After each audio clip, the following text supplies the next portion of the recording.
In the last class, we mentioned Bobby's story about the bus, that he was on the bus by himself with his brother, and somebody offered to buy him dinner, and on the condition that he would do something later on in his life for himself.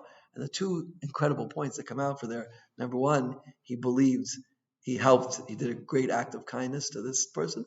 But number two, he said, you can do or achieve the same thing in life as me, and you will someday be able to give to other people.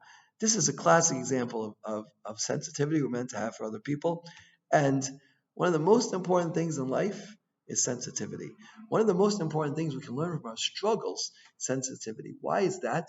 Because when we struggle, we have difficulty, we know how it feels. A person who's been alone on a bus, hungry, yeah, and embarrassed because everybody else is, eating at a restaurant and he's eating alone on a bus, he knows how it feels. Now, if he takes that knowledge and he applies it in life to other situations, that is the true gift of struggle.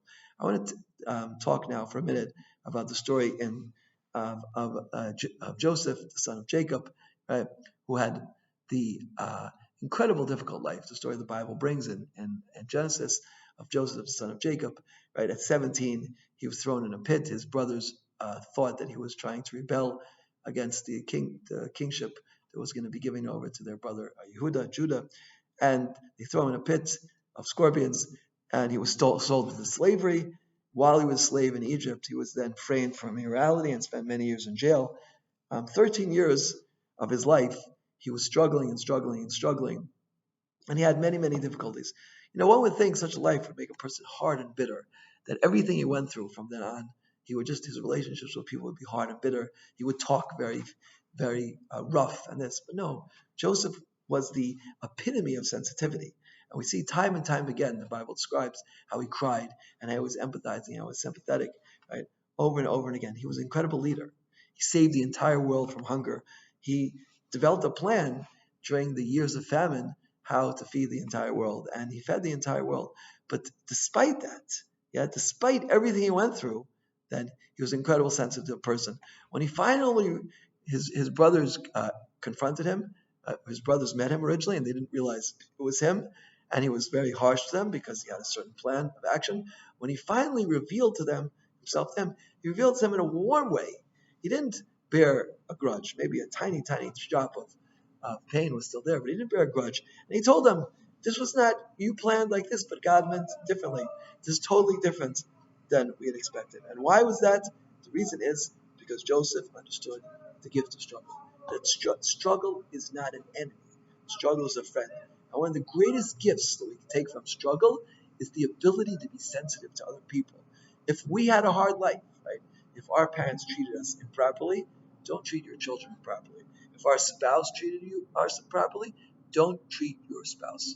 Don't treat other people improperly. You know what it feels like. Yeah? You know what it feels like. You know what it feels like to be hungry? Don't let other people hungry. Feed other people. You know what it feels like to be poor? Give charity to other people. You know what it feels like to be uneducated? Educate other people. The experiences you had, the difficulties you had in life, use them, because they make you more sensitive. I'll just give you a very down to earth example that from myself. I've written many books, and I know that when somebody looks at my book and says, "Wow, Rabbi Travis, yeah, here's a book that I wrote about struggle, the book Ididya," right? I know that when somebody looks at this book and says, "Wow, Rabbi Travis, this is an incredible book. It changed my life." That changes my life. It makes me feel so good. But I know when someone writes me a letter, "This is the most boring book I ever read in my life," right? It was just such a torturous experience for me to read it. But you asked me to, so I did it. How does that make me feel? It makes me feel like a piece of garbage. Oh, you feel like a piece of garbage? Now you know how other people feel. A person who works very hard to write a book and is criticized. Writing a book, every single period is difficult. You have to make sure the periods and the commas and the word is used right, and the story and the framework. It's very difficult to write a book. If someone's written a book, compliment him. Find something good in that book. Even if you don't like the book, find something. The person worked hard. Compliment them for working hard. If you like something about the book, write to the author like I did. I read this book and I wrote to Bobby, and he wrote back to me and said, "Thank you. Thank you for taking the time to writing to me and giving me feedback." And I told him I want to give these classes, and he was very happy about it, right? That I wanted to publicize his work, because each and every one of us, has tremendous potential to do tremendous things, but only if other people give us the energy, they give us the inspiration, they give us the vibrance, and empower us to really to do that by recognizing it, right? If your wife cooks a wonderful meal for you, right? She cooks meat and vegetables and other things and desserts, and you just stuff it down your throat and don't say one kind word. That's a terrible act, right? But I learned from my teacher, Rav Yirmiyah Kaganov. He taught me every single thing a wife makes for a husband or a husband cooks for his wife, yeah, should be complimented. You made some meat, you made some vegetables, say something good about the vegetables. You made a dessert, say something good about the dessert. Always be a wellspring of kind words. And this is something that we all have to learn. The art of sensitivity and the art of praising other people and using our own difficult and painful experiences to to empathize with other people's pains. Pain hurts, but they say in English, no pain, no gain. Right? If we don't, if we have painful experiences, again, we don't, as my teacher Moshe Shapiro said, we don't ask for them, but if they come, don't be tear on them.